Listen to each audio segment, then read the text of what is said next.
We live in a continent where legislators are measured by the number of funerals that they attend, where the efficacy of legislators is measured by the number of weddings they attend, where their significance is measured by the number of men and women that they support on the day of their weddings. And therefore, we live in a continent where the legislator is misunderstood. We live in a continent where legislators are not called and expected to perform their traditional functions.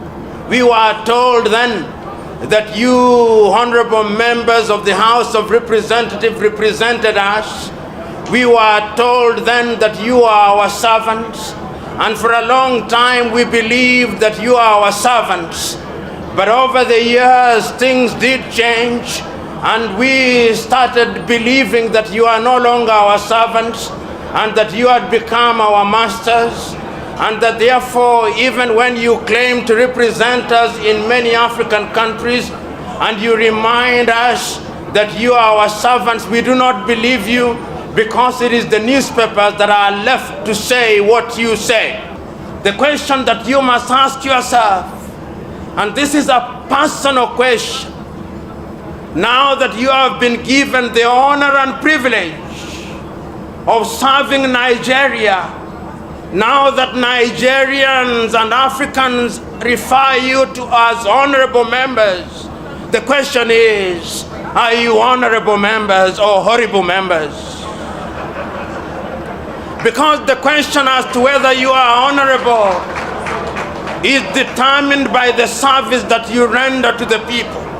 Now that Nigerians have given you the opportunity to think for them, to imagine for them, when it is reported in the Green Chamber magazine and we talk of Nigeria as being a great country, the question is, and we will be asking you, are you midwives for the good things of Nigeria?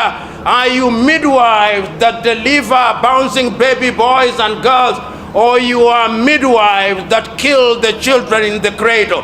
Nigerians will be asking those painful questions which are necessary but uncomfortable. Even as I am congratulating you, ask yourself, do you deserve to be congratulated? Because my congratulations are only useful if you are servants of Nigeria. Nigeria has been becoming great for too long. The time is now that Nigeria must be great, in fact. You will know that in the next few years, Nigeria will produce 1 in every 5 of Africans. When I travel to different parts of the world and you travel to different parts of the world, if you do not meet a Nigerian doctor who is at the best in the world, you meet a Nigerian astronaut who is at the best in the world, you meet a Nigerian banker who is at the best in the world, you meet a Nigerian who is as good as anybody in the world, there is no problem with Nigerians. In fact, there are those who say that if you go to any part of the world and you do not meet a Nigerian, run away from that place, because that place is not worthy of visiting. Nigeria is a great country, and I have no doubt in my mind that we can make her great. When I hear Nigeria saying that our GDP is only $450 billion, I'm not impressed. And indeed, I remember that a Nigerian son who is now the director of the African Development Bank, Adeshina, said that people do not eat GDPs, and I agree with him. GDPs are not edible. But I hold the view that Nigeria should be in the same space economically as Germany is. Nigeria should be in the same space politically as the United States is.